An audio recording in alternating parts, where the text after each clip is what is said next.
चलिए next error का question और देखते हैं इस पर्टिकुलर सेंटेंस में क्या एरर है।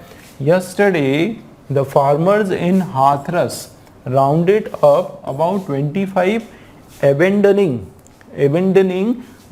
cow and bulls and took them to the dairy in a truck। चलिए देखते हैं क्या मीनिंग है कि कल की बात हो रही है। कल की अगर ये यहाँ पर बात हो रही है मतलब ये जो सेंटेंस है ये आपका पास्ट टेंस का सेंटेंस है, ठीक है ना। पास्ट टेंस का सेंटेंस है तो कल क्या कि फार्मर्स इन हाथरस, जो हाथरस में जो फार्मर्स हैं वो क्या हो गए, राउंडेड अप हो गए। राउंडेड अप का होने का मतलब होता है इकट्ठा हो गए, कलेक्ट हो गए, एक साथ जो है गैदर हो गए वो लोग। अब वो लोग जो है गैदर हो गए, ठीक है। अबाउट, एक minute, Hathras rounded up about 25 एबेंडिंग, नहीं, राउंडेड अप जो है मतलब घेर लिया। यहाँ पे राउंडेड अप का मतलब होता है घेर लेना।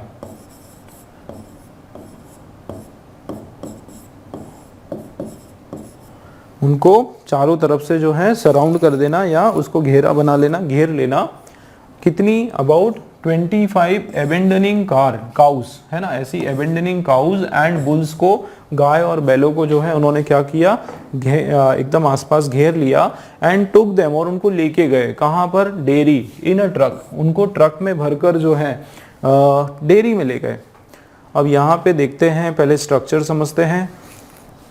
सब्जेक्ट क्या है हमारा, फार्मर्स है, ठीक है, फार्मर हमारा सब्जेक्ट है और फार्मर क्या है, प्लूरल सब्जेक्ट है, ठीक है। ये क्या है आपका, प्लूरल नाउन है। और ये इन हाथरस जो है एक्स्ट्रा चीजें हैं। और राउंडेड अप तो वर्ब का जो है सेकेंड फॉर्म है, और जाहिर सी बात है सेकेंड फॉर्म होगा, क्यों, क्योंकि ये पास्ट टेंस का सेंटेंस है। कितनी का काउस को, अबाउट 25। वो काउस किस प्रकार की थी, एबेंडनिंग काउस और बुल्स थे, है ना। और उनको क्या किया, टुक किया, तो ये वर्ब का सेकेंड फॉर्म चल रहा है ना, V2 चल रहा है, ये बिल्कुल बराबर है। ये भी V2, ये भी V2, इसमें कोई प्रॉब्लम नहीं। मतलब दोस्तों टेंस का तो यहाँ पर कोई भी एरर नहीं है, ठीक है। टू अ डेयरी, कहाँ पर उनको लेकर गए, डेयरी में ले गए आप। And in a truck, truck में भरकर जो है डेयरी में ले गए। अब आप मुझे बताओ कि डेयरी में हम क्यों ले जाते हैं। डेयरी में ले जाने का मतलब है कि उनको काफ़ी स्वस्थ गाय हैं, तभी उनको डेयरी में ले गए, उनका यूज़ करने वाले हैं। लेकिन यहाँ पर ये जो वर्ड है ना आपका, कौन सा, एबेंडनिंग, ये वर्ड का मीनिंग हम लोग समझ लेते हैं तो आपको क्लियर हो जाएगा कि एरर क्या है। एबेंडनिंग का मतलब होता है दोस्तों उजाड़ू, नुकसान करने वाली, ठीक है। ऐसी गाय जो नुकसान काफ़ी करने वाली, जो सुनने वाली नहीं है, उसको बोलते हैं एबेंडनिंग। मतलब सीज टू सपोर्ट या लुक आफ्टर, मतलब ऐसी गाय जो सपोर्ट करने को तैयार नहीं,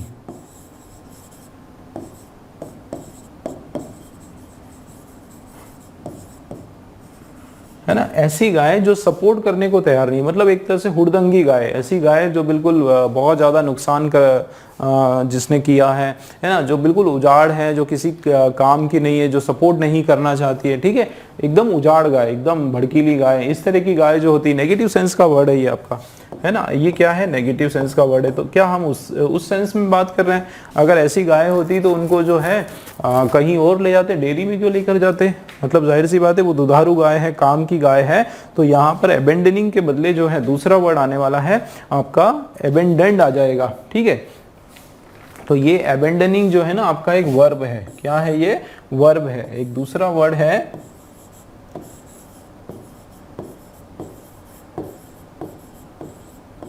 एबेंडेंट, जो कि क्या है, एडजेक्टिव है, ठीक है ना, एडजेक्टिव है। और इसका जो मीनिंग है वो कुछ और होता है। इसका मीनिंग होता है कि जो लेफ्ट आउट,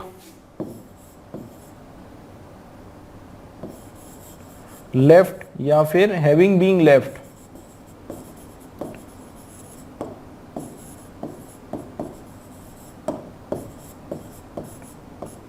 या आप बोल सकते हो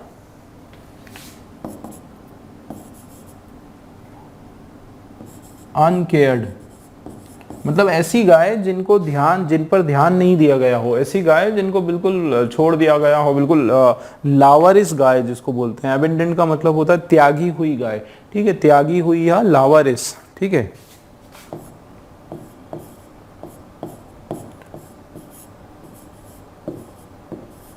त्यागी हुई, या फिर लावारिस, है ना, किस तरह की, लावारिस गाय।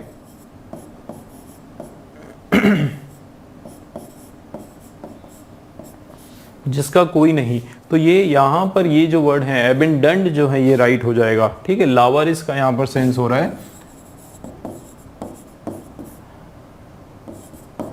ठीक है। लावारिस गायों को और बैलों को जो है उनको लेके गए, जिनको सबने छोड़ दिया हो, लोगों ने ऐसे ही खाली जो है बाजार में उनको छोड़ दिया हो, है ना, बिना केयर किए हुए। तो ऐसी गायों को जो है यस्टरडे हाथरस में जो है फार्मर उनको लेके गए और उनको ट्रक में बिठा के डेयरी पर ले गए, ठीक है। तो यहाँ पर जो है एबेंडेंट हमारा राइट है, इसका मतलब एरर जो है वो किस में है, वो इस पार्ट में एरर है, बी वाला हमारा राइट आंसर है, ठीक है। चलिए नेक्स्ट क्वेश्चन देखते हैं। क्वेश्चन नंबर 18 जो है हमारा दोस्तों करेक्ट, इसका पैसिव फॉर्म करना है, एक्टिव फॉर्म में ये दिया हुआ है। When we reached the beach, the fishermen were offloading the fish। ठीक है, क्या मीनिंग है कि जब हम बीच पर पहुंचे, ठीक है, वो पास्ट टेंस का सेंटेंस है, जब हम बीच पर पहुंचे तो जो फिशरमैन था वो क्या कर रहा था, offloading the fish. Offloading the fish का क्या मतलब होता है, फिशेस को उतार रहा था। भाई शिप से वो कहीं से फिश पकड़ के लाया होगा, तो उसमें जो भी फिश उसने कलेक्ट की उसको नीचे उतार रहा होगा पोर्ट पर, है ना, तो ऑफलोडिंग उसको कहते हैं। अब ये हमारा जो है किसका सेंटेंस है, देख लेते हैं, एक्टिव का सेंटेंस है। और यहाँ पर जो है हम लोग पैसिव बनाने वाले हैं। अब आप देखो कि स्ट्रक्चर क्या है हमारा, when we reach the beach, जब हम बीच पर पहुंचे, ठीक है। ये देखो ये एक्स्ट्रा सेंटेंस है दोस्तों, जब हम बीच पर पहुंचे, ये आपका क्या है, रिलेटिव क्लॉज।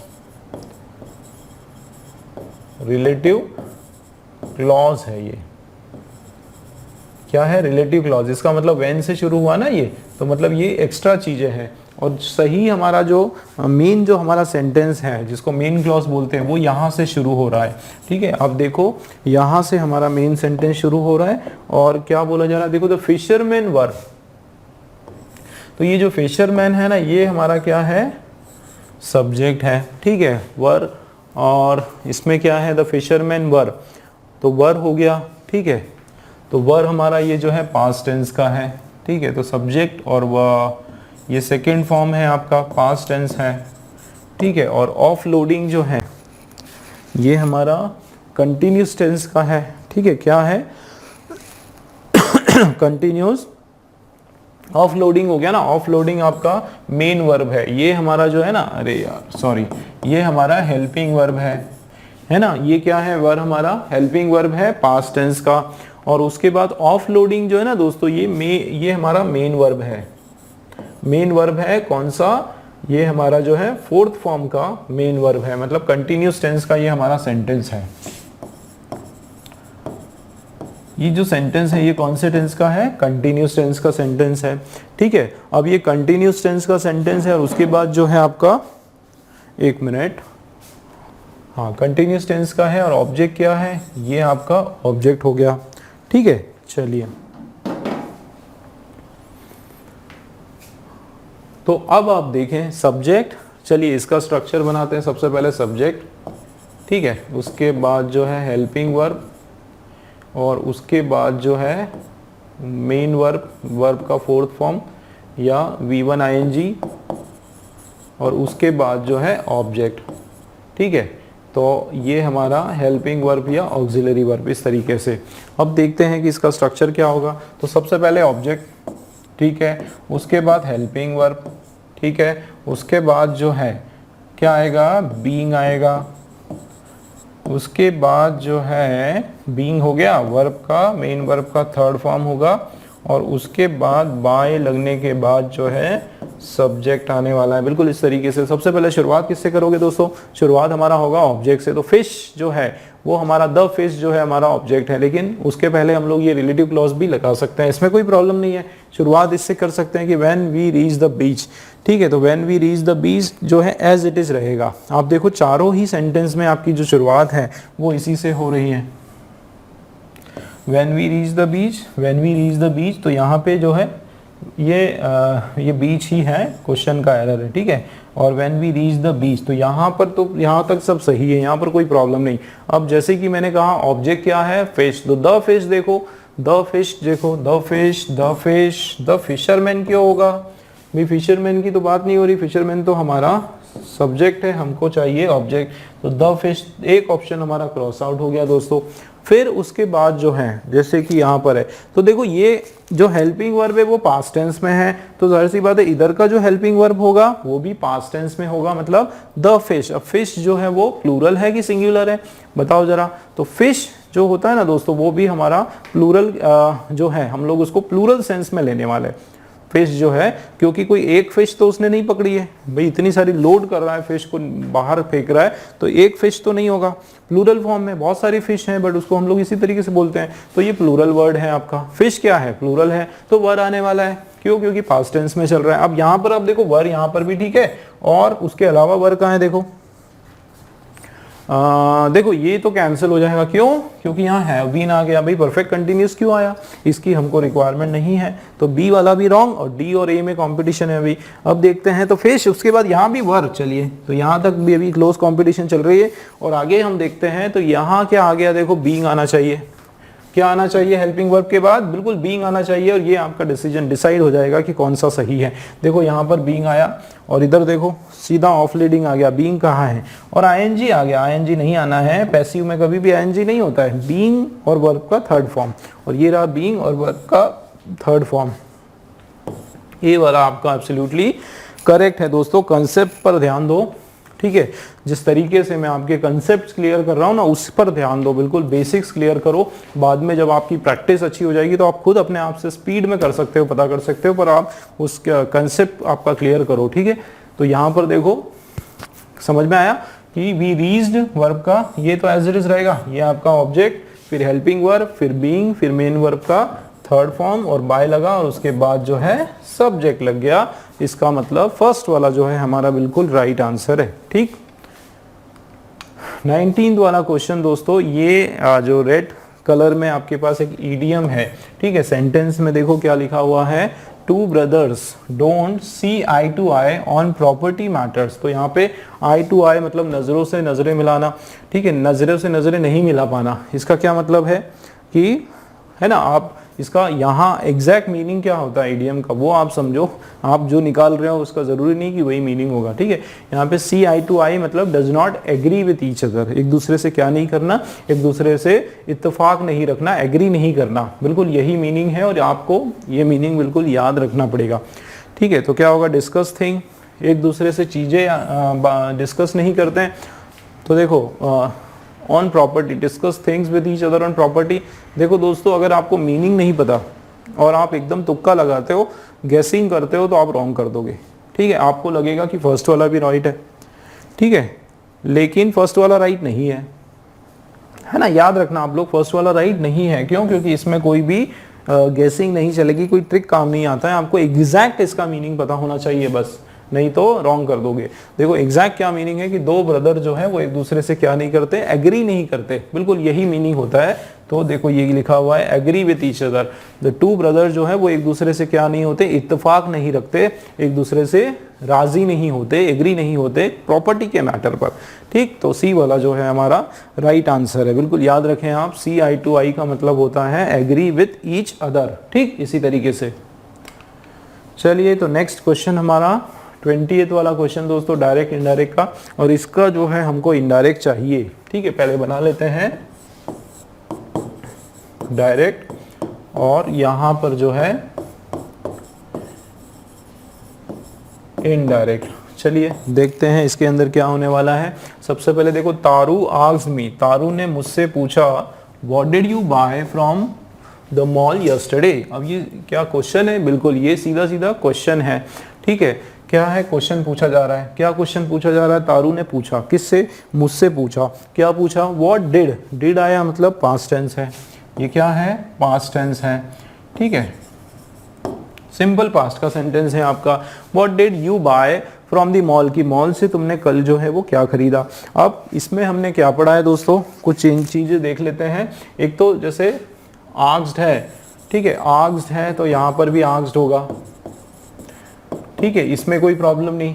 जैसे वॉट से यहाँ पे शुरुआत हो रही है, ठीक है, वॉट से शुरुआत हो रही है तो वॉट से ही शुरुआत होगी, यहाँ पर भी वॉट ही लगने वाला है, ये हमको समझना है। अच्छा, यहाँ पर जो है पास्ट टेंस है, तो ये जो है ना सबसे इंपॉर्टेंट जो पॉइंट मैं आपको बता रहा हूँ कि ये पास्ट का परफेक्ट हो जाएगा। क्या हो जाएगा? पास्ट का परफेक्ट। तो ये आप याद रखें, मतलब अगर ये डिड, अगर सपोज डिड डू है ना, ये डिड है तो ये आपका हैड हो जाएगा प्रश्न पूछते टाइम, ठीक है, हैड हो जाएगा, है ना, हैड। और उसके बाद जो है वर्ब का जो भी परफेक्ट या हैड तो होना ही होना है, आप ये तो मान के चलें कि पास्ट परफेक्ट हो जाएगा। अब एक और चीज हमको याद रखना है, क्या कि इधर देखो आप, ये इसको कहा जाता है रूल ऑफ इन्वर्जन, ठीक है ना, रूल ऑफ इन्वर्जन इसको कहा जाता है। ये क्या होता है दोस्तों कि आप देखो यहाँ पर ध्यान से, ये जो व्हाट लिखा है उसके बाद ना आपका एक ऑक्सिलरी वर्ब लगा है ना, मतलब हेल्पिंग वर्ब, दोनों एक ही होता है, ये लगा हुआ है। उसके बाद जो है आपका सब्जेक्ट है, आप देखो सबसे पहले व्हाट, फिर ये आपका ऑक्सिलरी वर्ब और उसके बाद जो है आपका सब्जेक्ट है। लेकिन जब हम उसको इनडायरेक्ट करते हैं, ठीक है, जब हम उसको क्वेश्चन को, हमको बेसिकली हमको करना क्या है कि ये यहाँ पर तो क्वेश्चन है, ठीक है ना, यहाँ पर तो क्या है? क्वेश्चन है। तो उसको हमको जो है क्या करना है? हमको असर्टिव में चेंज करना है, मतलब ये जो क्वेश्चन मार्क है उसको फुल स्टॉप बनाना है हमको, ठीक है। तो उसके लिए हमको फिर क्या लगाना पड़ेगा? रूल ऑफ इन्वर्जन लगाना पड़ेगा, ठीक है। तो क्या है रूल ऑफ इन्वर्जन कि व्हाट, उसके बाद हेल्पिंग वर्ब, उसके बाद सब्जेक्ट। तो इसको आप चेंज कर दो, व्हाट तो वैसे ही रहेगा, ठीक है, उसके बाद सब्जेक्ट और फिर हेल्पिंग वर्ब या ऑक्सिलरी वर्ब। मतलब ये यहां पर अगर लिखा है, क्या लिखा है? व्हाट डिड यू, ये लिखा है ना यूड, यू, तो ये आपका चेंज हो जाएगा व्हाट, और यू का आपको देखना पड़ेगा कौन सा वर्ड है। मी मुझसे पूछा ना, तो व्हाट आई होगा, ठीक है, व्हाट क्या होगा? आई होगा, जाहिर सी बात है, मी मुझसे पूछा तो आई, और डिड के बदले हैड, तो व्हाट आई हैड कहाँ लिखा है वो हमारा सही है। बस देखो, तारू आस्क्ड मी, मुझसे पूछा, व्हाट आई हैड बिल्कुल हमारा सही है। व्हाट डिड यू नहीं है, व्हाट आई वॉज ये भी नहीं है, बिल्कुल हैड होने वाला है। व्हाट हैड आई ये भी नहीं है ना, व्हाट आई हैड होने वाला है। देखो इस तरीके से हमको पता चलता है कि व्हाट डिड यू, तो इधर जो है आपका व्हाट आई हैड, बिल्कुल ये सही है। तो बिल्कुल फर्स्ट वाला हमारा राइट आंसर है, ठीक है। तारू आस्क्ड मी, मुझसे पूछा, व्हाट आई हैड, है ना, व्हाट आई हैड ये बिल्कुल सही है। और उसके बाद वर्ब का सेकेंड फॉर्म या थर्ड फॉर्म, V2 या V3 कुछ भी आप लगा सकते हो। From the, what I had from the, ये क्या है? मॉल, है ना, ये एल है।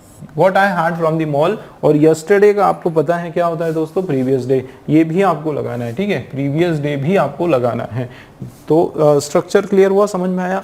आस्क का आस्क रहेगा, इंट्रोगेटिव को असर्टिव करना है, व्हाट का व्हाट रहेगा, पास्ट को पास्ट परफेक्ट में चेंज करना है, हैड के बाद वर्ब का थर्ड फॉर्म करना है। रूल ऑफ इन्वर्जन जो है वो आपको याद रखना है, ठीक है, वो सबसे ज्यादा जरूरी है आप लोगों के लिए, रूल ऑफ इन्वर्जन याद रखना, ठीक है। जैसे ये व्हाट डिड यू आया तो what had I had, subject उसके बाद हैड, ठीक है, इस तरीके से। चलिए, तो क्लियर है, ए वाला हमारा राइट आंसर हो गया। चलिए नेक्स्ट क्वेश्चन देखते हैं। तो 21 वाला क्वेश्चन जो है फिल इन द ब्लैंक्स का क्वेश्चन है, देखते हैं। She was angry and she close the door with a dash. अब आप गुस्से में होते हो तो क्या करते हो, है ना, जब गुस्से में होते हो और दरवाजे को बंद करना होता है तो क्या करते हो? धम से बंद करते हो, है ना, तो विद अ बैंग। बिल्कुल इंग्लिश में उसको क्या बोलते हैं कि शी वॉज एंग्री, वो इतनी गुस्सा थी कि शी क्लोज द डोर, उसने दरवाजा मारा एकदम जोर से, बैंग करके। क्या करा? बैंग बैंग करके, ठीक है। क्रीक की वो चर सी जो आवाज होती है उसको क्रीक बोलते हैं, या क्रैश जो होता है, जो क्रैश, जो कारें क्रैश होती धम, उसको क्रैश बोलते हैं। और थर्ड भी जो रगड़ होती है उसको थर्ड बोलते हैं। तो यहाँ पर जो है बैंग जो वर्ड है बिल्कुल राइट हो जाएगा। चलिए नेक्स्ट क्वेश्चन हमारा जो है, इसका एंटोनिम बताना है दोस्तों, वर्बोस, ठीक है। वर्बोस का मतलब होता है बातूनी। क्या मतलब होता है? बातूनी, है ना, बातूनी जो बहुत ज्यादा बोलता रहता है। वर्बोस मतलब बस केवल बोलता रहता है और बहुत ज्यादा बोलता है, जितनी जरूरत नहीं है उससे अधिक बोलता है और बड़ी बड़ी बत्तियां देता है, ठीक है, उस व्यक्ति को कहा जाता है वर्बोस, ठीक है। तो ये आपका क्या है? एक तरह से एडजेक्टिव है, ठीक है, एडजेक्टिव है जो बहुत ज़्यादा बोलने वाला है, बट हमको जो है इसका अपोजिट चाहिए। तो जो बिल्कुल कम बोलने वाला हो, एकदम शॉर्ट में अपनी बात रखने वाला हो, उसको कहा जाता है ब्रीफ। ठीक है, ब्रीफ इन शॉर्ट। तो ये जो है ना टॉकेटिव हो गया और ये वर्डी हो गया, ये सब के सब इसके सिनोनिम्स हैं, ये सब इसके सिनोनिम्स है। और ये जो ब्रीफ होता है ना, ब्रीफ होता है या शॉर्ट होता है, इन शॉर्ट। ठीक है, ब्रीफ इन शॉर्ट, ये जो है इसका एंटोनिम हो जाएगा। चलिए, तो नेक्स्ट क्वेश्चन जो है दोस्तों सेंटेंस इंप्रूवमेंट का क्वेश्चन है। इस पार्ट में देखना है कि कुछ इंप्रूवमेंट रिक्वायर्ड है या फिर ये करेक्ट है। चलिए, he should not have carry so many passengers. ठीक है, तो he should not have carried. दोस्तों ये एक चीज आप याद रखो, चलो इजी है ये, देखो शुड आया है ना, शुड आया, उसके बाद नॉट आ भी सकता है, नहीं आ सकता है, जो भी हो, नेगेटिव पॉजिटिव सेंटेंस, और हैव आया, और उसके बाद वर्ब का थर्ड फॉर्म आता है। ये बिल्कुल आप याद रखें, शुड हैव कैरीड होगा या फिर शुड नॉट हैव कैरीड होगा। कभी भी वर्ब का फर्स्ट फॉर्म जो है वो कभी नहीं आता है, वर्ब का थर्ड फॉर्म आता है, ये आप याद रखो। ठीक है, तो शुड नॉट हैव कैरीड हो जाएगा। ठीक, तो ये फर्स्ट वाला हमारा बिल्कुल राइट है। ठीक, तो नेक्स्ट क्वेश्चन जो है आपका सेंटेंस इंप्रूवमेंट का ही क्वेश्चन है। चलिए देखते हैं इस पार्ट में, इस कलर्ड पार्ट में क्या प्रॉब्लम है। शी प्लेस्ड अ पोर्सिलिन वेस, है ना, पोर्सिलिन वेस का मतलब होता है एक पोर्सिलिन का बना हुआ एक कटोरा, है ना, एक वेस जो है एक तरह से एक बर्तन जो है, पतीला, with a gentle manner with a gentle manner. ठीक है, ऑन द विंडो सिल, विंडो सिल पर जो है उसने क्या किया, पोर्सिलिन का जो बर्तन है उसको कैसे रखा, विद अ जेंटल मैनर। तो विद अ बहुत ही आराम से, बहुत ही धीरे धीरे। तो विद अ जेंटल नहीं होता है दोस्तों, जेंटल मैनर के साथ नहीं होता है, जेंटल मैनर से। तो यहाँ पर क्या होगा, इन अ जेंटल मैनर भी हो सकता है। क्या हो सकता है, इन अ जेंटल मैनर हो सकता है, इन अ जेंटल स्टाइल नहीं होगा। तो स्टाइल और मैनर अलग हो जाता है। ठीक है, स्टाइल और मैनर अलग हो जाता है।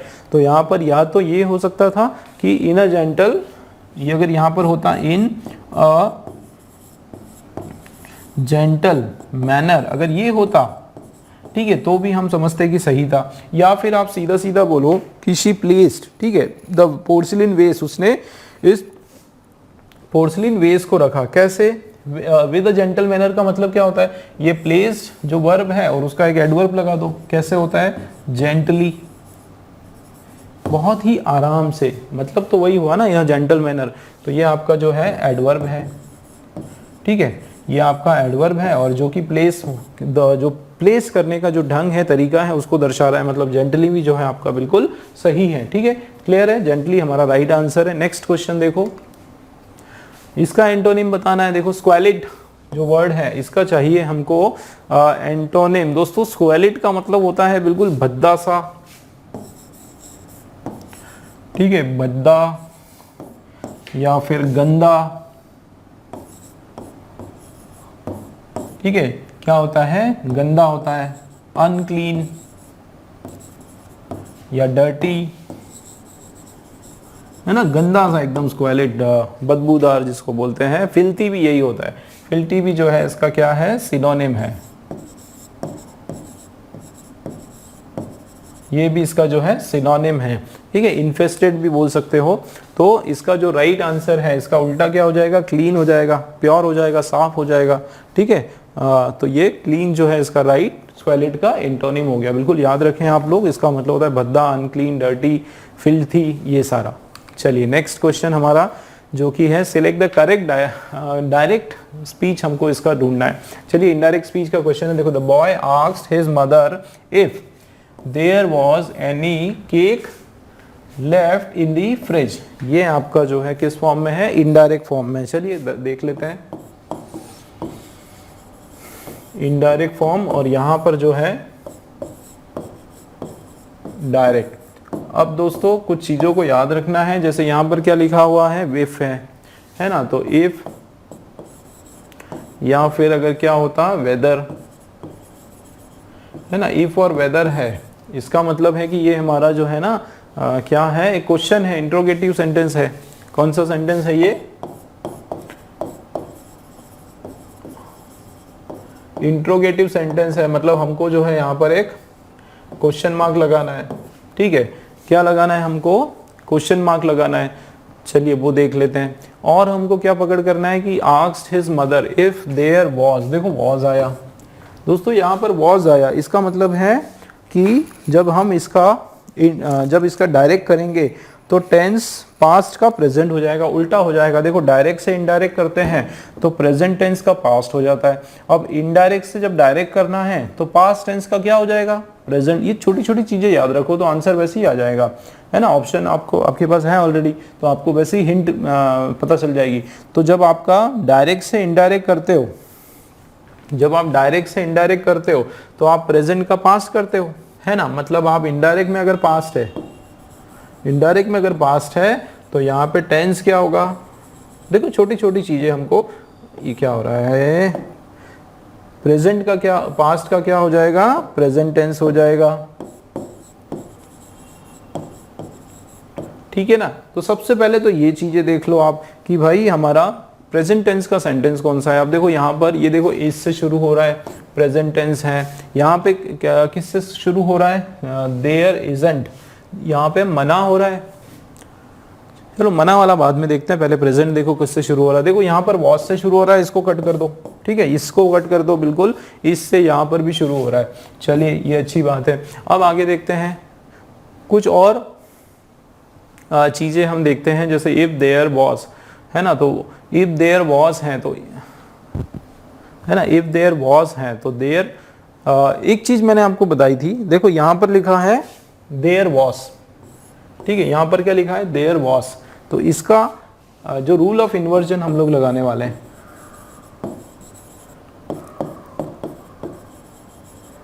ठीक है ना। रूल ऑफ इन्वर्जन हमारा क्या बोलता है? जैसे इफ आया, है ना, इफ या जो भी है। अब इसके बाद जो है इनडायरेक्ट जब हम करते हैं तो पहले सब्जेक्ट होगा, पहले क्या होगा? सब्जेक्ट होगा, उसके बाद जो है हेल्पिंग वर्ब होगा। यहाँ पर क्या होगा? पहले हेल्पिंग वर्ब, इफ या जो भी वर्ड है ना। सबसे पहले क्या लगाने वाले हैं आप? Helping verb. शुरुआत किससे करेंगे? हेल्पिंग वर्ब से करेंगे, उसके बाद लगाओ सब्जेक्ट।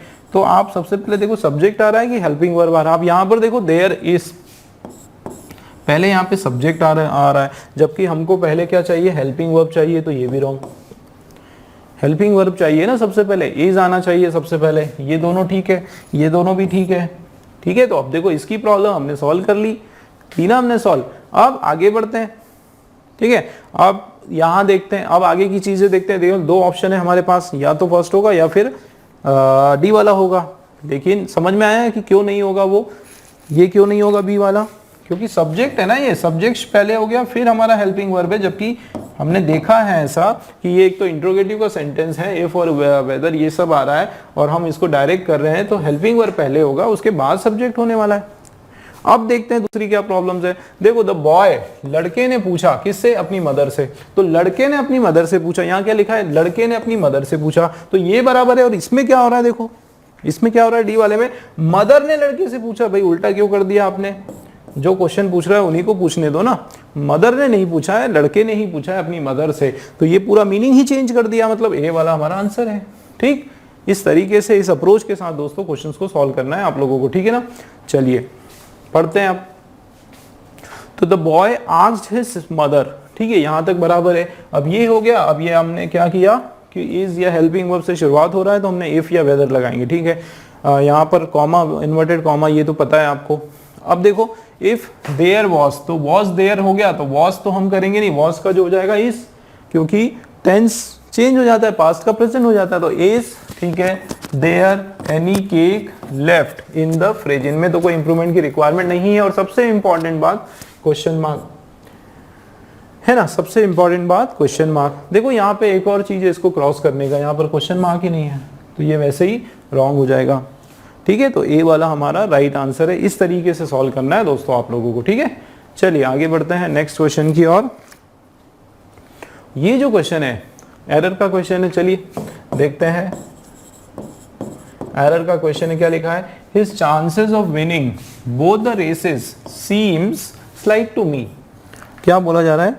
उसके जो चांसेस हैं जीतने के, है ना। क्या बोथ द रेसेस, दोनों रेसेस जो है, दोनों जो रेस है उसको जीतने के उसकी जो चांसेस हैं, जो संभावनाएं हैं, वो मुझे कैसी लगती है, कैसी प्रतीत होती है? स्लाइट। स्लाइट मतलब बहुत ही कम। स्लाइट का क्या मतलब है? कम। तो ये तो था इसका मीनिंग, है ना। अब हम लोग समझते हैं इसमें एरर क्या हो सकता है। भाई दोस्तों, एरर अगर पता करना है तो फर्स्ट वर्ड से ही ढूंढो, है ना।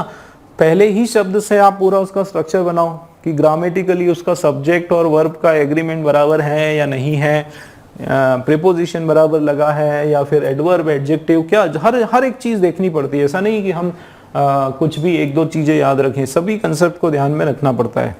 चलिए देखते हैं क्या हो रहा है। देखो, हिज चांसेस, भाई किसके चांसेस? सॉरी, देखना, हिज चांसेस, किसके चांसेस? उसके चांसेस। तो यहां मुझे बताओ सब्जेक्ट क्या है? यहां पर मेन हम बात किसकी कर रहे हैं? हम बात यहां पर हो रही है चांसेस की, संभावनाओं की, ठीक है। तो संभावनाएं जो है और एस लिखा हुआ है, तो ये क्या है? प्लूरल नाउन है। क्या है दोस्तों?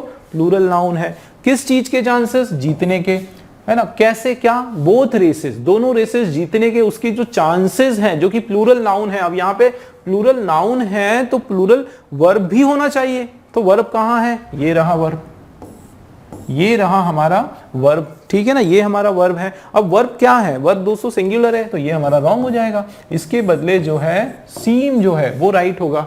भाई उसके चांसेस, क्यों? क्योंकि प्लूरल नाउन है तो प्लूरल वर्ब होना चाहिए, तो बिल्कुल सीम हमारा राइट हो जाएगा। सीम्स जो है वो रॉन्ग है, ठीक है। तो एरर हमारा कौन से वाले पार्ट में है? इस वाले पार्ट में एरर है, सी वाले पार्ट में। इसका मतलब सी हमारा जो है बिल्कुल राइट आंसर है, ठीक है। क्लियर है?